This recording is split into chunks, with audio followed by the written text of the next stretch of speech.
আল্লাহ রাব্বুল আলামিন পবিত্র কালামুল্লাহ শরীফে আনান করছেন সূরা নিসার 79 নম্বর আয়াত, মা আসাবাকা মিন হাসানাতিন ফামিনাল্লাহি ওয়া মা আসাবাকা মিন সাইয়্যাতিন ফামিন নাফসিক। আল্লাহ তাআলা বলছেন, মা আসাবাকা মিন হাসানাতিন ফামিনাল্লাহ, বান্দা তোমার যখন কল্যাণ হয় মনে রাখবা ওই কল্যাণ আল্লাহর পক্ষ থেকে এসেছে। ওয়া মা আসাবাকা মিন সাইয়্যাতিন ফামিন নাফসিক, আর তোমার যখন কল্যাণ হয়, তোমার উপর যখন দুঃখ দুর্দশা আসে, তোমার উপর যখন বালা মুসিবত আসে, মনে রাখতে হবে এটা তোমার নিজের কারণে। আল্লাহ তাআলা সূরা আশ-শূরা 30 নম্বর আয়াত আল্লাহ বলছেন, ওয়া মা আসাবাকুম মিন মুসিবাতিন ফাবিমা কাসাবাত আইদিকুম ওয়া ইয়াফু আন কাসীর। আল্লাহ তাআলা বলছেন, তোমার উপর যখন বিপদ আসে, বালা মুসিবত আসে, এটা হলো তোমার কর্মের ফল, তোমার কর্মের ফল। ওয়ায়াফু আন কাসীর, আল্লাহ পাক তোমার অসংখ্য গুনাহ ক্ষমা করে দেন। হাদিসে পাক দেখলাম, মিশকাতের হাদিস, قال رسول الله صلى الله عليه وسلم إذا كثرت ذنوب العبد ولم يكن له ما يكفرها من العمل ابتلاه الله بالحزن لا يكفرها عنه। রাসূল আকরাম সাল্লাল্লাহু আলাইহি ওয়াসাল্লাম বলেছেন, তোমার উপর যখন ইদা কাসরাত যুনুবুল আবদি, বান্দা যখন বেশি পাপ করে, বান্দা যখন বেশি গুনাহ করে, তখন আল্লাহ পাক তিনার ভালো আমল খুঁজে, তিনি নেক আমল কি করেছে, সওয়াবের কাজ কি করেছে, তার জীবনে যখন সওয়াবের কাজ পাওয়া যায় না, ভালো আমলগুলো পাওয়া যায় না, আল্লাহ পাক তার উপরে বিপদ আপদ পাঠায়, মুসিবত পাঠায়। আর ওই বিপদ আপদের মধ্যে, ওই মুসিবতের সময়, ওই দুঃখ দুর্দশার সময় বান্দা যখন ধৈর্য ধারণ করবে, বান্দা যখন সবর করবে, আল্লাহ পাক ওই সবরের মাধ্যমে, ধৈর্যের মাধ্যমে তাকে উত্তম নিয়ামত দান করবে। ওই সবরের মাধ্যমে, ওই ধৈর্যের মাধ্যমে তার জীবনের গুনাহগুলো কাফারা হয়ে যায়, আল্লাহ পাক তার গুনাহগুলো ক্ষমা করে দেয়। এখন আসুন, দুঃখ দুর্দশা যখন আসবে, আপনার জীবনে যখন বালা মুসিবত আসবে, বেশি বেশি একটা দোয়া করবে। হযরত ইউনূস আলাইহিস সালাম মাছের পেটে থাকা অবস্থায় কি দোয়া বলেছিল? লা ইলাহা ইল্লা আনতা সুবহানাকা ইন্নী কুনতু মিনাল যালিমিন। বলো সুবহানাল্লাহ। আকবার বলুন, লা ইলাহা ইল্লা আনতা সুবহানাকা ইন্নী কুনতু মিনাল যালিমিন। আর ইউনূস নবী যখন মাছের পেটে থাকা অবস্থায় আল্লাহর দরবারে দোয়া করলেন, লা ইলাহা ইল্লা আনতা সুবহানাকা ইন্নী কুনতু মিনাজ জালিমিন।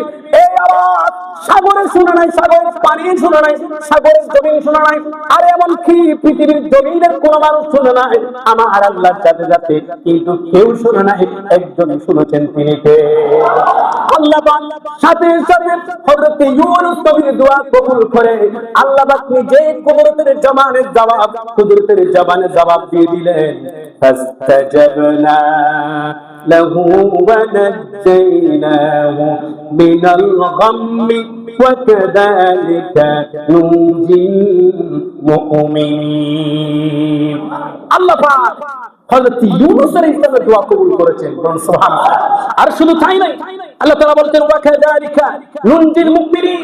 আমার কোন মুমিন বান্দা যদি যে কোনো বিপদ আপদে পড়বে, বালা মুসিবতে পড়বে, দুঃখ দুর্দশা পড়বে, দুঃখ দুর্দশার মধ্যে পড়বে, আমি আল্লাহর কাছে যখন দোয়া চাইবে, মুহূর্তে আমি আল্লাহ রাহমাতের খজিনা দিয়ে তাকে বিপদ থেকে উদ্ধার করব। দুঃখ আসলে আক্ষেপ করা যাবে না, নিরাশ হওয়া যাবে না, হতাশ হওয়া যাবে না। মনে রাখতে হবে লা তাকনাতু মির রাহমাতিল্লাহ। আল্লাহ বলছেন আমার রহমত থেকে নিরাশ। আল্লাহ তাআলা মানুষকে সুখ ও দুঃখ দিয়ে পরীক্ষা করেন। মানুষের জীবনে আল্লাহ তাআলা দুটা দিক দিয়ে, একটা সুখ আর একটা দুঃখ। তাই প্রত্যেক মানুষের উচিত সুখের সময় অতি উৎফুল্ল না হয়ে, অতি অহংকারী না হয়ে আল্লাহ কৃতজ্ঞতা প্রকাশ করা। কারণ আল্লাহ আপনাকে টাকা দিয়েছেন, দৌলত দিয়েছেন, পয়সা দিয়েছেন, ধন দিয়েছেন, আপনাকে আইন রোজগারের মধ্যে বরকত দিয়েছে, আপনাকে সব কিছুর দিক দিয়ে আপনাকে কি রেখেছেন আল্লাহ তাআলা? ভালো রেখেছেন, সুখে রেখেছেন। এই সুখের সময় অতি অহংকারী না হওয়া। কথা বলি ঠিক না? অতি অহংকারী না হওয়া, অতি উৎফুল্ল না হওয়া, বরং আল্লাহর দরবারে শুকরিয়া আদায় করা। লাইন শাকারতুম লাযীদান্নাকুম ওয়া লাইন কাফারতুম ইন্না আযাবি লাশাদীদ। কারণ যখন আপনি আল্লাহর নিয়ামতকে শুকরিয়া আদায় করবেন, কৃতজ্ঞতা আদায় করবেন, আল্লাহ পাক আপনাকে নিয়ামত আর বাড়িয়ে দিবেন। দেখো আল্লাহর শুকর, আল্লাহর কৃতজ্ঞতা যখন আপনি আদায় করবেন না, মনে রাখবে আল্লাহ পাক আপনার জন্য কঠিন আযাবের ব্যবস্থা করে রেখেছে। আর আরেকটা বিষয় হলো দুঃখ। একটা সুখ আর একটা দুঃখ। দুঃখ মানুষের জীবনে আসবে। হ্যাঁ, দুঃখ যখন আসবে, দুঃখ আসলে আক্ষেপ করা যাবে না, নিরাশ হওয়া যাবে না, হতাশ হওয়া যাবে না। মনে রাখতে হবে লা তাকনাতু মির রাহমাতিল্লাহ। আল্লাহ বলছেন আমার রহমত থেকে নিরাশ। তোমার কাছে যখন দুঃখ আসবে, দুঃখ দুর্দশা আসবে, বিপদ আপদ আসবে, রোগ ব্যাধি আসবে, তখন তুমি আল্লাহর দরবারে ধৈর্য ধারণ করো। সুবহানাল্লাহ। কারণ এই ধৈর্যের মাধ্যমে আল্লাহ তাআলা আপনাকে উত্তম প্রতিদান দান করবেন। আল্লাহ রাব্বুল আলামিন পবিত্র কালামুল্লাহ শরীফে আনান করছেন সূরা নিসার ৭৯ নম্বর আয়াত, মা আসাবাকা মিন হাসানাতিন ফামিনাল্লাহি ওয়া মা আসাবাকা মিন সাইয়্যাতিন ফামিন নাফসিক। আল্লাহ তাআলা বলছেন মা আসাবাকা মিন হাসানাতিন ফামিনাল্লাহ। বান্দা তোমার যখন কল্যাণ হয়, মনে রাখবা ওই কল্যাণ আল্লাহর পক্ষ থেকে এসেছে। ওয়া মা আসাবাকা মিন সাইয়্যাতিন ফামিন নাফসিক। আর তোমার যখন কল্যাণ হয়, তোমার উপর যখন দুঃখ দুর্দশা আসে, তোমার উপর যখন বালা মুসিবত আসে, মনে রাখতে হবে এটা তোমার নিজের কারণে। হযরত আউস ইবনে শাদ্দাদ এবং সুরাবিহি রাদিয়াল্লাহু তাআলা আনহু তিনারা বলছেন, একদিন আমরা একজন রুগ্ন ব্যক্তির সেবা করতে গেলাম। কোন ব্যক্তি? রুগ্ন ব্যক্তির সেবা করতে গেলাম, তাকে দেখতে গেলাম। যখন রুগ্ন ব্যক্তিকে আমরা যখন দেখতে গেলাম, আমরা তাকে জিজ্ঞাসা করলাম আপনি কেমন আছেন?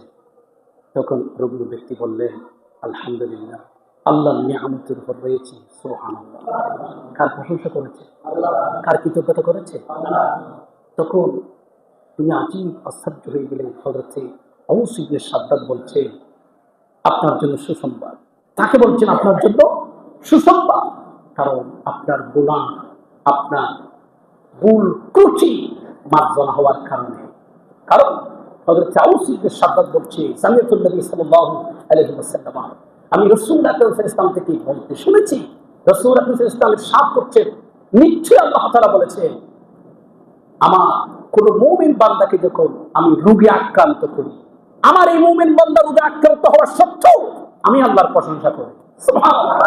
আমি আল্লাহর প্রশংসা করি, তখন আমি আমার ওই মুমিন বান্দাকে রোগ থেকে, বিছনা থেকে সুস্থ হওয়ার পূর্বে তাকে একেবারে মাসুম বানিয়ে দিই, এমন ভাবে মাসুম বানিয়ে দিই যেন তিনি নিষ্পাপ শিশু পৃথিবীর জমিনে আগমন করেছেন। আল্লাহ পাক কি করে দেয়? মাফ করে দেয়। এক মুসলমান অপর মুসলমানের হকের মধ্যে আরেকটি কি? রোগী কি করা? সেবা করা। কোনো ব্যক্তি অসুস্থ হয়েছে, আপনি তাকে দেখতে যাবেন। আল্লাহ রাসূল সাল্লাল্লাহু আলাইহি ওয়াসাল্লাম বলছেন, কোনো ব্যক্তি যদি সকালবেলা রোগীকে দেখার জন্য ঘর থেকে বের হয়, তাহলে সাথে সাথে আল্লাহ পাক 70,000 রহমতের ফেরেশতা তার জন্য নাযিল করেন। 70,000 রহমতের ফেরেশতা সন্ধ্যা পর্যন্ত তার জন্য দোয়া করতে থাকে। আর যখন সন্ধ্যা বেলায়, বিকাল বেলায়, রাত্রি আপনি যখন রোগীকে দেখতে যাবেন, সাথে সাথে আপনার জন্য 70,000 রহমতের ফেরেশতা নাযিল করবেন। আগামীকাল সকাল পর্যন্ত ওই 70,000 ফেরেশতা আপনার জন্য মাগফিরাত কামনা করবে। রাসূল আকরাম সাল্লাল্লাহু আলাইহি ওয়াসাল্লাম বলছেন, তুমি যখন রোগী দেখার জন্য তোমার সামনে এক কদম দাও, আল্লাহ পাক আপনার পিছনের গুনাহ হয়তো মাফ করে দেয়। শুধু তাই নয়, আল্লাহ পাক কিয়ামতের ময়দানে বান্দাকে জিজ্ঞাসা করবে, এ বনি আদম, হে আমার বান্দা, আমি তো অসুস্থ ছিলাম, তোমরা আমাকে দেখতে যাওনি কেন? বান্দা জীব আশ্চর্য হয়ে যাবে। বান্দা বলবে, আল্লাহ, আপনি তো রব, আপনি তো রহমান, আপনি তো গোটা এই পৃথিবীর গোটা সৃষ্টি জগতের মালিক, সৃষ্টি জগতের প্রভু, আপনাকে কিভাবে দেখতে যাব? আল্লাহ তাআলা বলেন, বান্দা, তোমার পাশে আমার অমুক বান্দা অসুস্থ ছিল, আমার ওই বান্দাকে যদি তুমি দেখতে যাইতা, তাহলে ওই বান্দাকে দেখার মাধ্যমে আমি আল্লাহকে পেয়ে যেতে। সাথে সাথে আপনি যখন রোগী দেখতে যাবেন, তাকে সান্ত্বনা দিবেন, তাকে মাথায় হাত বুলিয়ে দিবেন এবং সুন্দর সুন্দর কথা বলবেন। আপনি চিন্তা করিয়েন না, তাকে ভয়ভীতি দেখাবেন না, আপনার এই রোগ কোনোদিন ভালো হবে না। এটা হাদিসের মধ্যে সম্পূর্ণ নিষেধ হয়েছে। রোগীর সাথে সান্ত্বনা দিয়ে কথা বলবেন, সাথে সাথে মাথায় হাত বুলিয়ে দিবেন এবং যিনি রোগী তার থেকে দোয়া চাইবেন। কি চাইবেন? দোয়া চাইবেন। আপনি যখন দোয়া চাইবেন, আল্লাহ রাসূল সাল্লাল্লাহু আলাইহি ওয়াসাল্লাম বলছেন, রোগীর দোয়া ফেরেশতাদের দোয়া। গভীর মনোযোগ। রাসূল আকরাম সাল্লাল্লাহু আলাইহি ওয়াসাল্লাম এলান করছেন, ইরশাদ করেছেন, এক মুসলমানের উপর অপর মুসলমানের হক হলো 5টি, অপর বর্ণনায় 6টি। 1 নম্বর হলো রদ্দুস সালাম, কারোর সাথে সাক্ষাৎ করে কি দেওয়া? সালাম দেওয়া। নবী আকরাম সাল্লাল্লাহু আলাইহি ওয়াসাল্লাম, সাহাবায়ে ইকরাম বলছে, আমার নবীকে কেউ কোনোদিন প্রথমে সালাম দিতে পারে নাই। আমার নবীজির সাথে যখন সাক্ষাৎ হতো, আমার নবীজি সর্বপ্রথম সালাম দিয়া দিতে। নবীজি সাল্লাল্লাহু আলাইহি ওয়াসাল্লাম বলছেন, তোমরা যখন সালাম দিবে, আসসালামু আলাইকুম এইভাবে শব্দ যখন উচ্চারণ করবে, সাথে সাথে আল্লাহ পাক তোমার আমলনামায় 10টি নেকি দিয়া দিবে। যদি আর একটু বাড়িয়ে বলেন, আসসালামু আলাইকুম ওয়া রাহমাতুল্লাহ, সাথে সাথে আল্লাহ পাক আপনার আমলনামায় 20টি নেকি দিয়া দিবে। যদি আর একটু বাড়িয়ে বলেন, আসসালামু আলাইকুম ওয়া রাহমাতুল্লাহি ওয়া বারাকাতুহু, সাথে সাথে আল্লাহ পাক আপনার আমলনামায় 30টি নেকি দিয়া দিবে। এখন তো আমরা এই সালামকে ফ্যাশনে নিয়ে গেছি। এই সালামকে সংক্ষেপ করতে গিয়ে এই সালামকে বিকৃত করছে। কিভাবে করছি জানেন? আমরা এই সালাম শব্দটাকে আমরা যখন মানুষকে যখন একে অপর যখন সাক্ষাৎ হয়, তখন সালাম দিই আমরা আসসালামু আলাইকুম। কি বলি? আসসালামু আলাইকুম। স্টাইল করছি কি, সংক্ষেপ করছে কি, আসসালামু আলাইকুম অথবা আসসালামু আলাইকুম অথবা আসসালামু আলাইকুম, এই যে শব্দগুলো উচ্চারণ করছে। অথচ আসসালামু আলাইকুম ওয়া রাহমাতুল্লাহি ওয়া বারাকাতুহু, আল্লাহ তাআলা আপনার উপর রহমত এবং বরকত বর্ষণ করুন। অথচ আসসালামু আলাইকুম যখন বলছে, আসসালামু আলাইকুমের অর্থ কি জানেন? আপনার জন্য উটের নাড়িগুলি। যখন বলা হয় আসসালামু আলাইকুম, তখন আপনার মৃত্যু হোক। যখন আসসালামু আলাইকুম আসসালামু আলাইকুম বলা হয়, আপনার উপর গজব হোক। বলুন না আউযুবিল্লাহ। ওনার কি সালাম দিয়েছি নাকি ওনার উপর গজব কামনা করেছি? আমরা উনার মৃত্যু কামনা করেছি, শান্তির রহমত কামনা করবো তো দূরের কথা, এখন কামনা করেছে কি অনেক নেতা, বড় নেতা, বড় বিএপি পার্সন ব্যক্তি আপনার সাথে সাক্ষাৎ করলো, আপনি খুব মহব্বত করলেন, সালাম আলাইকুম, এই শব্দ যে উচ্চারণ করলেন, আপনি ওনার উপর মৃত্যু কামনা করেছেন, ওনার উপর গজব কামনা করেছেন। আল্লাহ পাক এই সমস্ত শব্দ থেকে আমাদেরকে হেফাজত করুন। এখান থেকে আজকে এই শব্দটা শিখে নেন, আমরা সালাম দেওয়ার সময় খুব সুন্দর করে শুদ্ধ উচ্চারণে সালামটা বলবেন, আসসালামু আলাইকুম, আসসালামু, এই মু উচ্চারণ করবেন, আসসালামু আলাইকুম, এভাবে সালাম দেওয়ার চেষ্টা করবেন।